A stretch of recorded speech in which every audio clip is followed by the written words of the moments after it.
குருஜி, இன்னைக்கான டாபிக் வந்து வியாபாரத்தில் வெற்றி கிடைக்க. நிறைய பேர் வந்து பிஸ்னஸ் பண்ணுவாங்க. பிஸ்னஸ் வந்து எனக்கு சக்ஸஸா பண்ண முடியல, லாஸ் நிறைய வருது, என்னால் அதில் சஸ்டெயின் பண்ணுறதும் கஷ்டமா இருக்கு அப்படின்ற மாதிரி சொல்லுவாங்க. ஸோ இந்த வியாபாரத்தில் வெற்றி கிடைக்கிறதுக்கு குறியீடுகள் இருக்கா? வியாபாரத்தில் வெற்றி தரும் குறியீடு. ஹிந்து தர்மாவில் வந்து பார்த்தீங்க அப்படின்னா ஆதிசங்கரர் நமக்கு நிறைய தொகுத்து கொடுத்திருக்கிறார்.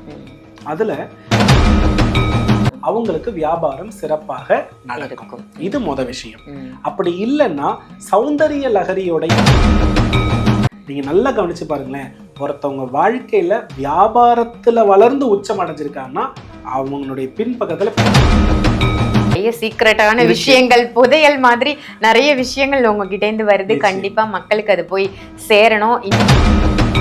கேதுவை நீச்சப்படுத்துவது எப்படி, மகாலட்சுமி கடாட்சம் நமக்கு எப்படி கிடைக்கும், நம்ம எப்படியெல்லாம் இருந்தா மகாலட்சுமி தாயார் நம்ம இல்லம் தேடி வருவாங்க. நிறைய பதிவுகள் நம்ம பேசியிருப்போம், மகாலட்சுமி இல்லம் தேடி வர இதை செய்யுங்க. அதை நீங்களே டைரக்டா இந்த கிளாஸ் மூலமா கத்துக்க போறீங்க. குருஜி உங்களுக்கு கத்துக் கொடுக்க போறாங்க. இரண்டே நாள் தான் இந்த வகுப்பு. கண்டிப்பா மிஸ் பண்ணிடாம இந்த வகுப்புல ஜாயின் பண்ணிக்கோங்க.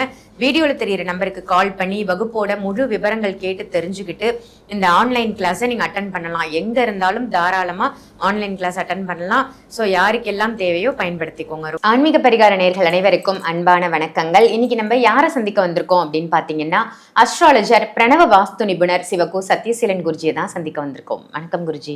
ஸ்ரீ குருப்பியோ நமஹா, ஸ்ரீ மாத்ரே நமஹா, ஓம் அகத்தி சாயி நமஹா. இறையடியார்கள் அனைவருக்கும் அன்பான வணக்கங்கள். வணக்கமா குருஜி. இன்னைக்கான டாபிக் வந்து வியாபாரத்தில் வெற்றி கிடைக்க. நிறைய பேர் வந்து பிசினஸ் பண்ணுவாங்க. பிசினஸ் வந்து எனக்கு சக்சஸா பண்ண முடியல, லாஸ் நிறைய வருது, என்னால அதில் சஸ்டெயின் பண்றதும் கஷ்டமா இருக்கு அப்படின்ற மாதிரி சொல்லுவாங்க. ஸோ இந்த வியாபாரத்துல வெற்றி கிடைக்கிறதுக்கு குறியீடுகள் இருக்கா? வியாபாரத்தில் வெற்றி தரும் குறியீடு. நம்மளுடைய ஹிந்து தர்மாவில் வந்து பார்த்தீங்க அப்படின்னா ஆதிசங்கரர் நமக்கு நிறைய தொகுத்து கொடுத்திருக்கிறார். அதுல சிவபெருமானே தன்னுடைய கைப்பட எழுதிய ஸ்லோகத்தின் ஒரு பெயர் தான் வந்து பார்த்தீங்கன்னா சௌந்தரிய லஹரி. இப்போ இந்த சௌந்தரிய லஹரி அப்படின்னு நம்ம எடுத்து பார்த்தோம்னா 32வது ஸ்லோகம் அப்படின்னு எடுத்துக்கொள்ளும் பொழுது வியாபாரத்தில் வெற்றி அடைய, பார்ட்னர்ஷிப்ல வெற்றி அடைய அப்படின்ற ஒரு தன்மை இருக்குது. இந்த சௌந்தரிய லஹரிக்கு வந்து ஒவ்வொரு பாட்டுக்கும் ஒரு எந்திரங்கள் என்ன பண்ணப்பட்டிருக்குன்னா கொடுக்கப்பட்டிருக்கிறது. இந்த எந்திரத்தினுடைய பிம்பம் ஒரு கிரகத்தை வலுப்படுத்தக்கூடிய செயல்களை செய்திருக்கிறத நான் அனுபவத்துல உணர்ந்திருக்கேன். ஆல்ரெடி நம்மளுடைய வீடியோல சௌந்தரிய லஹரி பற்றி நிறைய விஷயங்கள் என்ன பண்ணியிருக்கோம்னா கொடுத்திருக்கிறோம். அதுல இந்த 32வது ஸ்லோகத்திற்குரிய குறியீட்டை நம்ம கவனிச்சோம்னா இந்த 2 கைகளும் இப்படி இணைந்தால் எப்படி இருக்கும், இந்த பலனை வந்து நமக்கு என்ன பண்ணணும்னா கொடுக்கும். பொதுவா கைகளை நம்ம வந்து சான்ஸ்கிரிட்ல என்ன சொல்லுவோம்னா ஹஸ்தா அப்படின்னு சொல்லுவோம். நட்சத்திரங்கள்ல வந்து பாத்தீங்கன்னா ஹஸ்த நட்சத்திரம் அப்படின்னு ஒரு நட்சத்திரம் இருக்கிறது. இதோடைய குறியீடு என்ன நம்ம கவனிச்சு பார்த்தோம்னா கைகள் தான். இப்போ இந்த ஹஸ்த நட்சத்திரத்துல ஒரு மிகப்பெரிய சூட்சமம் அடங்கி இருக்கிறது. என்னன்னா இந்த ஹஸ்த நட்சத்திரத்துலதான் வந்து புதன் வந்து உச்சம் அடைகிறார். இப்ப புதன் அப்படின்னாலே ஜோதிடத்துல நம்ம யார சொல்லுவோம்னா பெருமாளை தான் சொல்லுவோம். அப்போ நின்ற நிலையில் இருக்கக்கூடிய பெருமாளுக்கும் இந்த ஹஸ்த நட்சத்திரத்திற்கும் நிறைய தொடர்புகள் என்ன பண்ணுதுன்னா இருக்கிறது. அப்போ இந்த இடத்துல அறிவுபூர்வமான எல்லா விஷயங்களையுமே நமக்கு தருவது, வியாபாரத்தை பற்றி சொல்லி தருவது அத்தனையுமே இந்த கை குறியீடுகள் அப்படின்றத நம்ம என்ன பண்ணிக்கணும்னா புரிஞ்சுக்கணும். அப்போ யாரெல்லாம் பெருமாளினுடைய கை இருக்கு இல்லையா, இந்த கையை வந்து ஜொலிக்கிற தன்மையில டெக்கரேட் பண்ணி தன்னுடைய வியாபார ஸ்தலத்தில் மாட்டுகின்றார்களோ அவங்களுக்கு வியாபாரம் சிறப்பாக நடக்கும். இது முத விஷயம். அப்படி இல்லைன்னா சௌந்தரிய லஹரியோடைய 32வது ஸ்லோகத்திற்கு உரிய எந்திரத்தை மஞ்சளால் என்ன பண்ணணும்னா தெற்கு சுவர்ல வடக்கு நோக்கி வரையணும். தெற்கு சுவர்ல என்ன பண்ணணும்னா வடக்கு நோக்கி வரையணும். அப்படி இல்லைன்னா நிறைய நபர்கள் என்ன பண்ணிருப்பாங்கன்னா கல்லாப்பட்டியில அமர்ந்திருப்பாங்க, தனக்கு பின்பக்கம் பெருமாள் படம் வைத்திருப்பார்கள். அந்த பெருமாள் படத்திற்கு பின்னால் இந்த சௌந்தரிய லஹரியோடைய 32வது ஸ்லோகத்தை வரைந்தால் நிச்சயமா வியாபாரம் வந்து சிறப்பா இருக்கும். இது எப்படி சாத்தியம் அப்படின்னு நம்ம கேட்டோம்னா பொதுவா புத பகவானைத்தான் நம்ம என்ன சொல்றோம்னா பேச்சுத்திறன் அப்படின்னு சொல்றோம். மார்க்கெட்டிங் மேனேஜ்மெண்ட்டுக்கு புதன் வந்து ரொம்ப ரொம்ப அவசியம். அவர் இல்லைன்னா வியாபாரம் பண்ண முடியுமா? முடியவே முடியாது. அப்போ அவரே உச்சமாகிற தன்மையை கொடுக்கறது தான் இந்த கோலம்.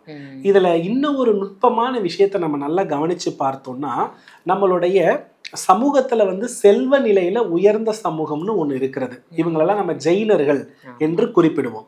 இவங்க கடைகள்லையோ இவங்க வீடுகள்லையோ நீங்க நல்லா கவனிச்சு பாருங்க, கையை சித்திரமாக பதித்த ஒரு சின்னத்தை அவங்க நிறைய பயன்படுத்துவாங்க. இவங்க கிட்ட வியாபாரத்தை தவிர வேற எதுவுமே இல்லை. இவங்க வியாபாரம் தவிர வேற எதுலையுமே என்ன பண்ண மாட்டாங்கன்னா இருக்க மாட்டாங்க. இன்னும் ஒண்ணு, கணித திறனுக்கு வந்து பாத்தீங்கன்னா புதன் தான் ஓனர். இந்த கணித திறனை அக்யூரேட்டா கால்குலேட் பண்ற விஷயம் அவங்களுக்கு நிறைய தெரிஞ்சிருக்கும். அதை வழங்கியது இந்த கை சின்னம். இன்னும் ஒண்ணு, புதனை வந்து நண்பர்கள், பார்ட்னர்ஷிப் இப்படி எல்லாம் சொல்லுவோம். நண்பர்களை பார்த்தா நம்ம உடனே என்ன பண்ணுவோம்? கைதான் முதல்ல குலுக்குவோம். இந்த கை குலுக்கக்கூடிய விஷயங்கள் ஒருவரோடு இன்னும் ஒருவர், நம்ம உடம்புலயே ரொம்ப ஆச்சரியமான உறுப்பு என்ன தெரியுமா? கைதான். ஏன்னா இந்த உடம்புல இருக்கக்கூடிய அத்தனை அங்கங்களையும் தொடக்கூடிய பிராப்தம் இதற்கு தான் கிடைச்சிருக்கிறது. அப்போ ஒரு கம்யூனிகேஷன்ல இருந்து ஒரு விஷயத்த லிங்க் பண்ணிக்கிட்டே இருக்கிறாங்க. அவர் இந்த உலகத்துல எல்லா இடத்துக்கும் போயிட்டு வந்திருக்காருப்பா, அவருக்கு தெரியாத விஷயமே இல்லைன்றவங்க தான் பெரிய மில்லியனர்ஸ். பல பிரான்ச் ஓபன் பண்றவங்க தான் பெரிய மில்லியனர்ஸ். இதுக்கு புதன் நல்லா இருக்கணும்.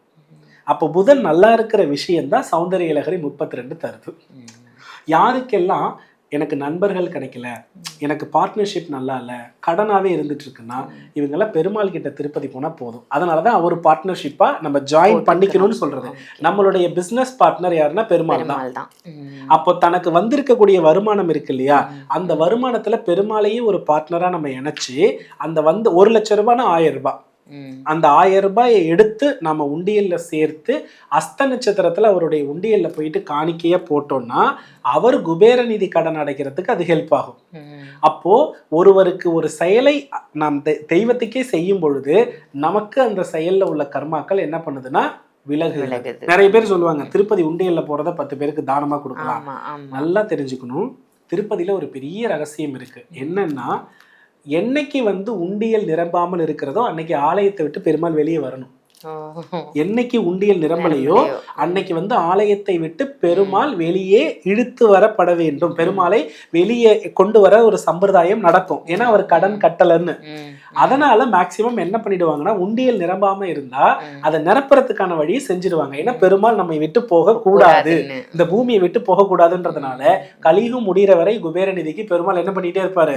கடன் அடைச்சுக்கிட்டே தான் இருப்பாரு. அதுல வந்து பணம் வந்து குவிந்த வண்ணமே தான் இருக்கும். அந்த பணம் தான் அன்னதானமாக அங்க மாறுகிறது. திருப்பதியில 2 விஷயம் மட்டும் சூப்பரா இருக்கும், சுத்தம், சாப்பாடு. இது ரெண்டுமே எப்ப எங்க வேணாலும் நமக்கு என்ன பண்ணும்? கிடைக்கும். இது வந்து அவ்வளவுதான் பணம் வர ரகசியம்.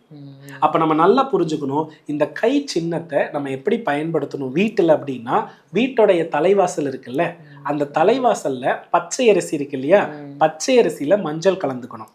அதுல என்ன பண்ணணும்னா, நம்ம வலது கை அதுல குறிப்பா வந்து 16 வயது பூர்த்தியுடைய கன்னி பெண் கையா இருந்தா ரொம்ப சிறப்பு. ஏன்னா அஸ்த நட்சத்திரம் இருக்கிற ராசி கன்னி ராசி. கன்னி பெண்களுடைய ஆசீர்வாதங்களை பெற்றோம்னாவே நம்ம என்ன பண்ண முடியும்னா கடனை சீக்கிரமா அடைக்க முடியும். அந்த கன்னி பெண்களுக்கு உகந்த பொருட்களை வாங்கி கொடுத்தாலே நமக்கு கடன் அடையும். அந்த கன்னி பெண்ணை அழைத்து வந்து அவங்க கைகள்ல அந்த மஞ்சள் அரிசி கலந்து வச்சிருக்கிறத இது பண்ணி நம்ம வீட்டுடைய தலைவாசல்ல பதிச்சோம்னா நமக்கு வியாபாரம் பெருசா போகும், வீட்டுல பண வரவு அதிகமாகும். அதே போல அதே கையை வியாபார ஸ்தலத்திலும் நம்ம வந்து பாத்தீங்கன்னா பதிச்சு வைக்கிறோம்னா வியாபாரம் பிச்சுக்கிட்டு போகும். இது எல்லாமே அஸ்த நட்சத்திரத்துல இருக்கிற சீக்ரெட்ஸ். புதன் உச்சமடைகிறதுக்கான வழிகள், புதிய புதிய வழியின் மூலமா நமக்கு என்ன கிடைச்சிக்கிட்டே இருக்கும்னா வருமானம் கிடைத்து கொண்டே இருக்கும். முத்து அங்கி அலங்காரம்னு சொல்றோம் இல்லையா, அந்த அலங்காரத்தை பெருமாளுக்கு செய்திருக்கும் பொழுது யாரெல்லாம் சேவிக்கின்றார்களோ அவர்களுக்கு கடன் சுமை குறையும். வாசனை உள்ள வெள்ளை மலர்களை பெருமாளுக்கு யாரு தானம் கொடுக்கிறார்களோ அவர்களுக்கு கடன் சுமை குறையும். புதன்கிழமைகள்ல பெருமாள் கோயில்ல பால் பாயசத்தை யாரெல்லாம் நைவேத்தியம் பண்ணி கொடுக்குறாங்களோ அவங்களுக்கு வியாபாரம் பெருகும். நீங்க நல்லா கவனிச்சு பாருங்களேன், ஒருத்தவங்க வாழ்க்கையில வியாபாரத்துல வளர்ந்து உச்சம் அடைஞ்சிருக்காங்கன்னா அவங்களுடைய பின்பக்கத்துல பெருமாள் இல்லாம இருக்கவே இருக்காது. இதுதான் உண்மை. அதைத்தான் இந்த சௌந்தரிய லகரியுடைய 32வது ஸ்லோகம் நமக்கு தருகிறது. சூப்பர். என்ன நிறைய பேர் வந்து நீங்க சொல்ற மாதிரி பெருமாளை நான் பார்ட்னரா வச்சிருக்கேன், உண்டியல் வச்சிருக்கேன், என்னோட லாபத்தை வந்து பெருமாளுக்கு கொடுத்துருவேன் அப்படின்லாம் சொல்லுவாங்க. அதனுடைய உள் சூட்சமம் என்ன? லாபம் இல்ல, வருமானத்தில் பாதி கொடுக்கணும். வருமானத்திலேயும் பாதி. வருமானத்துல வந்து 1 லட்சம் ரூபாய் நீங்க சம்பாரிச்சோம்னா 1000 ரூபாய் எடுத்து வச்சாதான் அதை நம்ம இன்வெஸ்ட் பண்ணும்போது நமக்கு மல்டிபிளா நிறைய கிடைக்கும். அவருக்கு கடன் அடைக்க நம்மளுடைய கடன் இங்க அடைஞ்சுட்டே இருக்கும்.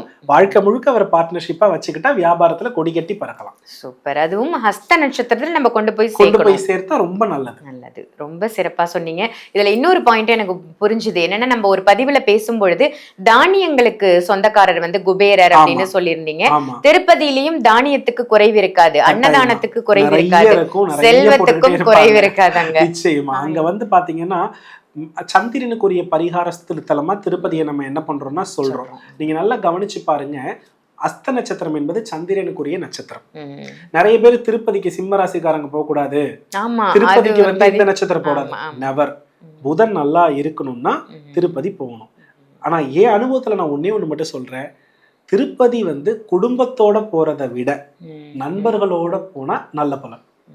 புதன் காரகத்துவம் சம்பந்தப்பட்ட நபர்களோடு போனா திருப்பதியில சக்சஸ். சோ குடும்பத்தோட எப்பவாவது போங்க, அடிக்கடி பார்ட்னர்ஸை கூட்டிட்டு போங்க. பார்ட்னர்ஸோட யாரெல்லாம் வந்து பிசினஸ் பார்ட்னர்ஸோட போறாங்களோ தொழில் மேன்மையடையும். ரொம்ப நிறைய சீக்ரெட்டான விஷயங்கள், புதையல் மாதிரி நிறைய விஷயங்கள் உங்ககிட்ட இருந்து வருது. கண்டிப்பா மக்களுக்கு அது போய் சேரணும். இன்னும் நிறைய நம்ம பேசுவோம், நிறைய பதிவுகள் எடுப்போம். அருமையா சொன்னீங்க குருஜி. நன்றி. நல்லதுமா. வெற்றிவேல் முருகா. கேதுவை நீச்சப்படுத்துவது எப்படி, மகாலட்சுமி கடாட்சம் நமக்கு எப்படி கிடைக்கும், நம்ம எப்படியெல்லாம் இருந்தா மகாலட்சுமி தாயார் நம்ம இல்லம் தேடி வருவாங்க. நிறைய பதிவுகள் நம்ம பேசியிருப்போம். மகாலட்சுமி இல்லம் தேடி வர இதை செய்யுங்க, அதை நீங்களே டைரக்டா இந்த கிளாஸ் மூலமா கத்துக்க போறீங்க. குருஜி உங்களுக்கு கத்துக் கொடுக்க போறாங்க. இரண்டே நாள் தான் இந்த வகுப்பு. கண்டிப்பா மிஸ் பண்ணிடாம இந்த வகுப்புல ஜாயின் பண்ணிக்கோங்க. வீடியோல தெரியுற நம்பருக்கு கால் பண்ணி வகுப்போட முழு விவரங்கள் கேட்டு தெரிஞ்சுக்கிட்டு இந்த ஆன்லைன் கிளாஸை நீங்க அட்டன் பண்ணலாம். எங்க இருந்தாலும் தாராளமா ஆன்லைன் கிளாஸ் அட்டன் பண்ணலாம். ஸோ யாருக்கெல்லாம் தேவையோ பயன்படுத்திக்கோங்க.